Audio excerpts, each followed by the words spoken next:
Hi everyone, this is Sudhakar bogam. Welcome to Tuts. Last video lo features of PHP గురించి చూసాం. ఈ వీడియోలో PHP లో variable అంటే ఏంటి, వేరియబుల్ ఎలా డిక్లేర్ చేయాలి, దాని రూల్స్ ఏంటి, వాటి గురించి నేను క్లియర్ ఎక్స్ప్లెయిన్ చేస్తాను.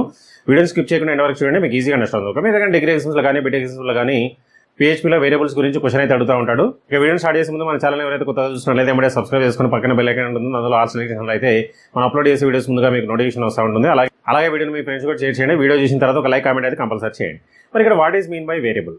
మనకు సి లాంగ్వేజ్, సి++, జావాలో ఏ విధంగా అయితే వేరియబుల్స్ ఉంటాయో PHPలో కూడా అదే విధంగా వేరియబుల్స్ ఉంటాయి. అసలు వేరియబుల్ అనేది ఎందుకు అవసరం మనకు అంటే, ఒక డేటాని మనం స్టోర్ చేయాలంటే, డేటా మీన్స్ ఏదైనా కావచ్చు, ఒక స్ట్రింగ్ కావచ్చు, ఒక నెంబర్ కావచ్చు, లేదంటే ఒక ఫ్లోట్ వాల్యూ కావచ్చు, ఒక క్యారెక్టర్ కావచ్చు. ఒక డేటాని ప్రోగ్రామింగ్లో స్టోర్ చేయాలన్నప్పుడు we use variable. Clear? For ఎగ్జాంపుల్గా 10 అన్నాను, ప్రోగ్రామింగ్లో 10 అని రాసినట్లయితే అది మీనింగ్లెస్.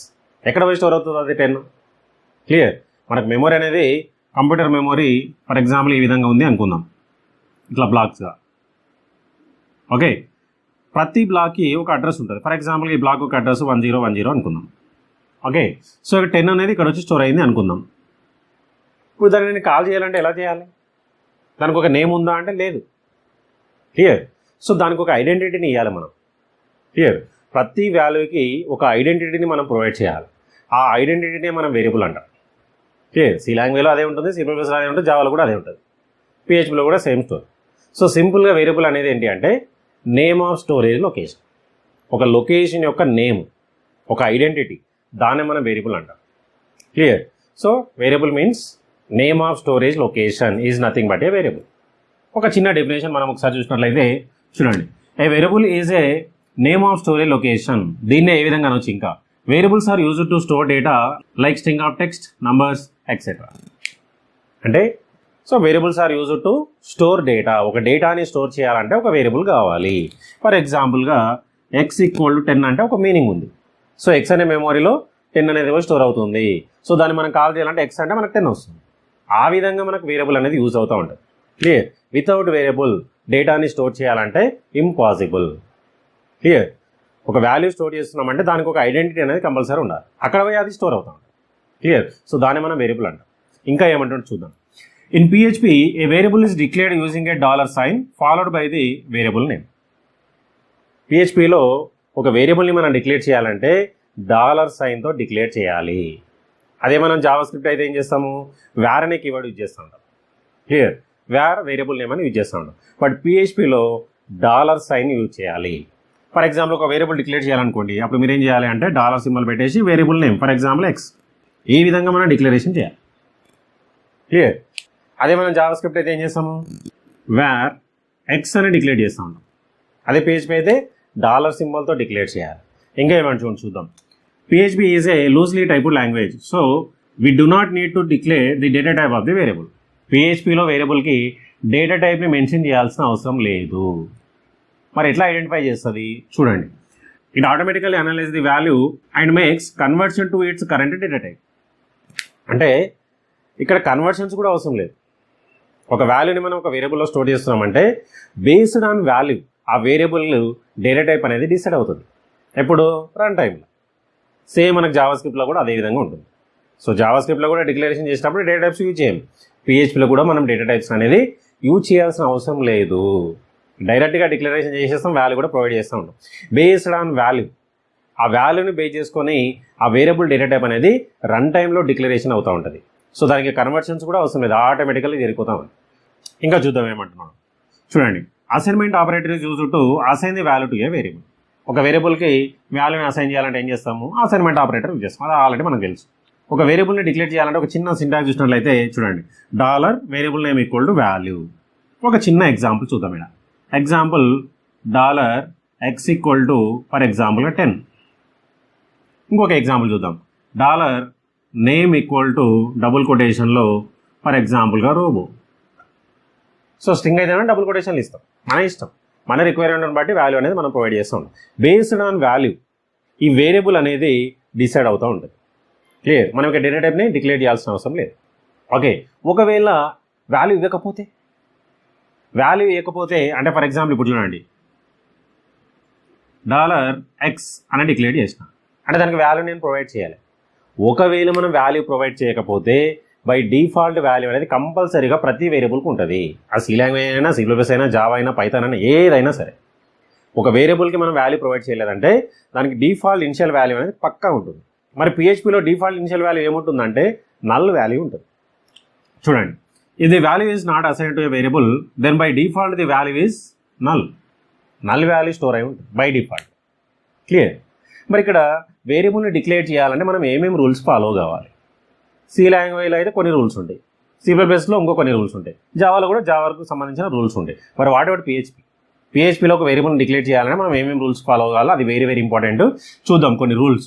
ఫస్ట్ రూల్ వచ్చేసి PHP variable starts with the $sign followed by the variable name. For example ఇప్పుడు చూడండి, $x = 10 అంటే ప్రతి వేరియబుల్ పిహెచ్పిలో స్టార్ట్స్ విత్ $sign తోనే డిక్లరేషన్ చేయాలి. క్లియర్? అది ఫస్ట్ రూల్. సెకండ్ రూల్ వచ్చేసి variable name must starts with a letter or underscore. Variable name అనేది లెటర్తో అయినా డిక్లేర్ చేయాలి లేదా అండర్స్కోర్తో అయినా డిక్లేర్ చేయాలి. ఫర్ ఎగ్జాంపుల్ ఇప్పుడు చూడండి, $x = 10, $_x = 10. మన ఇష్టం, మన రిక్వైర్మెంట్ని బట్టి లెటర్తో అయినా స్టార్ట్ చేయాలి లేదంటే అండర్స్కోర్తో అయినా స్టార్ట్ చేయొచ్చు. Third rule, variable name must not starts with number. అంటే వేరియబుల్ నేమ్ని నంబర్తో స్టార్ట్ చేయకూడదు. ఫర్ ఎగ్జాంపుల్ ఇప్పుడు చూడండి, $123x అన్నాను. సో 1 2 3 చూడండి నంబర్తో స్టార్ట్ చేసినాం. సో నంబర్తో స్టార్ట్ చేయకూడదు, ఇది రాంగ్. క్లియర్? ఇది third rule. Next fourth rule చూసినట్లయితే PHP variable name cannot contain spaces. అంటే వైట్ స్పేసెస్ అనేది ఉండకూడదు. అంటే ఒక వేరియబుల్ని డిక్లేర్ చేసేటప్పుడు మధ్యలో స్పేసెస్ అనేది ఇవ్వకూడదు, సింగిల్ వర్డ్ ఉండాలి. అది కూడా ఒక రూలే. Next fifth one, PHP variable name contains alphanumeric values and underscores. Alphanumeric values అంటే 0 to 9 and A to Z. అందులో ఏవైనా కాంబినేషన్స్ పెట్టుకోవచ్చు అండ్ అండర్స్కోర్ కూడా allowed. But variable name starts with letter or underscore, నంబర్తో start చేయకూడదు. ఇది rule. Next sixth rule చూసినట్లయితే PHP variables are case sensitive. So for example ఇప్పుడు చూడండి, $నేమ్ స్మాల్ కేస్ లెటర్స్లో ఉంది అండ్ $నేమ్ క్యాపిటల్ లెటర్స్లో ఉంది. అంటే దీనికి డిఫరెన్స్ ఏంటంటే ఇదొక వేరియబుల్ కింద ట్రీట్ చేస్తూ ఉంటుంది. అంటే కేస్ సెన్సిటివ్, కంపల్సరీగా స్ట్రిక్ట్గా చెక్ చేస్తూ ఉంటుంది. క్లియర్? ఒక వేరియబుల్ నేమ్ని స్మాల్ లెటర్తో కానీ క్యాపిటల్ లెటర్తో కానీ సేమ్ నేమ్ని డిక్లేర్ చేసినా సరే అది సపరేట్ కింద తీసుకుంటుంది. క్లియర్? ఇక్కడ చూడండి, నేమ్ స్మాల్ లెటర్లో ఉంది, నేమ్ క్యాపిటల్ లెటర్లో ఉంది. ఇదొక వేరియబుల్ కింద తీసుకుంటుంది, ఇదొక వేరియబుల్ కింద తీసుకుంటుంది, సపరేట్గా తీసుకుంటుంది. ఓకే, దీన్ని మనం కేస్ సెన్సిటివ్ అంటాం. సో పిహెచ్పి అనేది కేస్ సెన్సిటివ్ లాంగ్వేజ్. క్లియర్? స్ట్రిక్ట్గా చెక్ చేస్తూ ఉంటుంది. ఓకే, మీరైతే నోట్ తీసుకొని క్లియర్ డెఫినేషన్, ఈ సింటాక్స్, ఈ రూల్స్ అయితే రాసేసుకోండి. నేను దీన్ని రిమూవ్ చేసి ఒక చిన్న ఎగ్జాంపుల్ కూడా మీకు రాసి చూపిస్తాను. ఓకే, నెక్స్ట్ వీడియోలో స్ట్రక్చర్ ఆఫ్ పిహెచ్పి ప్రోగ్రామ్ గురించి నేను క్లియర్ ఎక్స్ప్లెయిన్ చేస్తాను. ఇప్పుడైతే షార్ట్కట్గా ఒక వేరియబుల్ని ఒక ప్రోగ్రామింగ్లో మనం ఎలా రాయాలి దాని గురించి నేను క్లియర్గా ఎక్స్ప్లెయిన్ చేస్తాను. ఓకే, ఒక చిన్న ప్రోగ్రామ్ చూద్దాం. మరి పిహెచ్పి ప్రోగ్రామ్ని ఎలా రాయాలి మనం అంటే HTMLతో స్టార్ట్ చేస్తాం. ఎందుకంటే పిహెచ్పి అనేది మన HTMLలో ఎంబెడెడే ఉంటుంది, just like a JavaScript. Clear? జావాస్క్రిప్ట్ని ఇంక్లూడ్ చేయాలంటే స్క్రిప్ట్ ట్యాగ్ యూజ్ చేస్తాం, పిహెచ్పిని యూజ్ చేయాలంటే దానికి ఒక చిన్న ఫార్మాట్ ఉంటుంది, దాన్ని మనం యూజ్ చేయాలి. నేను నెక్స్ట్ వీడియోలో దాని గురించి క్లియర్ ఎక్స్ప్లెయిన్ చేస్తాను. ఇప్పుడైతే షార్ట్కట్గా రాసేద్దాం. ఓకే, సో HTML హెడ్, ఒకవేళ టైటిల్ కావాలంటే టైటిల్ పెట్టుకోవచ్చు, లేదంటే అవసరం లేదు. సో టైటిల్లో వేరియబుల్ అని రాస్తున్నాను, title close, head section close. ఇక బాడీ సెక్షన్లో చూడండి, పిహెచ్పిని మనం ఎలా ఓపెన్ చేయాలంటే ఓపెనింగ్ ట్యాగ్ వచ్చేసి <? PHPతో ఓపెన్ చేయాలి. క్లియర్? మరి దాన్ని క్లోజ్ ఎలా చేస్తామంటే లాస్ట్లో క్లోజ్ చేద్దాం. ఇది ఓపెనింగ్ ట్యాగ్. నెక్స్ట్ ఇక్కడ ఒక వేరియబుల్ని డిక్లేర్ చేద్దాం, $x = 10. ఓకే, నెక్స్ట్ దీన్ని డిస్ప్లే చేయాలంటే జావాస్క్రిప్ట్లో అయితే మనం డాక్యుమెంట్ ఆర్ టైటిల్ యూజ్ చేస్తాం, లేదంటే అలర్ట్ బాక్స్ యూజ్ చేస్తాం. మరి వాట్ అబౌట్ పిహెచ్పి వచ్చేసి ఎకో అనేది ఉంటుంది. ఎకో అనే ఫంక్షన్ ఏం చేస్తుందంటే డిస్ప్లే చేయడానికి. సి లాంగ్వేజ్ అయితే ప్రింట్అప్ యూజ్ చేస్తూ ఉంటాం, సి ప్లస్లో అయితే సి అవుట్. అదేవిధంగా పిహెచ్పిలో ఇకో అనేది అవుట్పుట్ ఫంక్షన్. ఇకో ఈ విధంగా రాస్తాం. ఇక్కడ నేను ఫర్ ఎగ్జాంపుల్ ఎక్స్ అని ఇచ్చిన, ఎక్స్ అంటే ఎంత మనకు 10, ఆ 10ని మనకు డిస్ప్లే చూపిస్తూ ఉంటాం. ఇంతే, సింపుల్. నెక్స్ట్ పిహెచ్పిని క్లోజ్ చేయాలంటే $! Next body tag close, HTML close. ఇంతే. ఈ ప్రోగ్రామ్ .phpతో సేవ్ చేసుకొని ఎగ్జిక్యూషన్ చేసుకోవాలి. సో ఈ ప్రోగ్రామ్ మనకి ఎగ్జిక్యూషన్ జరగాలంటే మన సిస్టంలో సర్వర్ని ఇన్స్టాల్ చేయాలి. సర్వర్ సైడ్ స్క్రిప్టింగ్, సర్వర్ ఉంటేనే మనకి ఎగ్జిక్యూషన్ అనేది జరుగుతూ ఉంటుంది. ఎందుకంటే పిహెచ్పి అనేది సర్వర్ సైడ్ స్క్రిప్టింగ్ లాంగ్వేజ్, ఇది సర్వర్ సైడ్ రన్ అవుతూ ఉంటుంది. అదే మనకు జావాస్క్రిప్ట్ అయితే డైరెక్ట్గా .htmlతో సేవ్ చేస్తాం, డైరెక్ట్ ఎగ్జిక్యూషన్ చేస్తాం, అది మన client side scripting. But PHP అనేది సర్వర్ సైడ్ స్క్రిప్టింగ్ కాబట్టి మన సిస్టంలో సర్వర్ ఇన్స్టాల్ చేసి ఉండాలి. క్లియర్. వాటి గురించి మనం ముందు వీడియోస్లో నేను క్లియర్గా సిస్టమ్ మీద కూడా ఎక్స్ప్లెయిన్ చేసి చూపిస్తాను. ఆ వీడియోస్ కూడా మీరు చూడండి. ఓకే, మీరైతే ఎగ్జామినేషన్లో what is variable in PHP అన్నప్పుడు ఇందాక చెప్పుకున్న డెఫినేషన్స్, సింటాక్సెస్, అట్లాగే రూల్స్ ఈ ప్రోగ్రామ్ రాసినట్లయితే మీకు ఫుల్ మార్క్స్ పడిపోతుంది. క్లియర్. ఈ వీడియోలో మీకు ఏమైనా డౌట్స్ ఉంటే కామెంట్ సెక్షన్లో కామెంట్ చేయండి, నేను దానికి రిప్లేస్. అట్లనే వీడియోని మీ ఫ్రెండ్స్ కూడా షేర్ చేయండి, వాళ్ళకు కూడా యూస్ఫుల్ అవుతుంది. నెక్స్ట్ మళ్ళీ కలుద్దాం. So thanks for watching. Like, subscribe my channel. Thank you.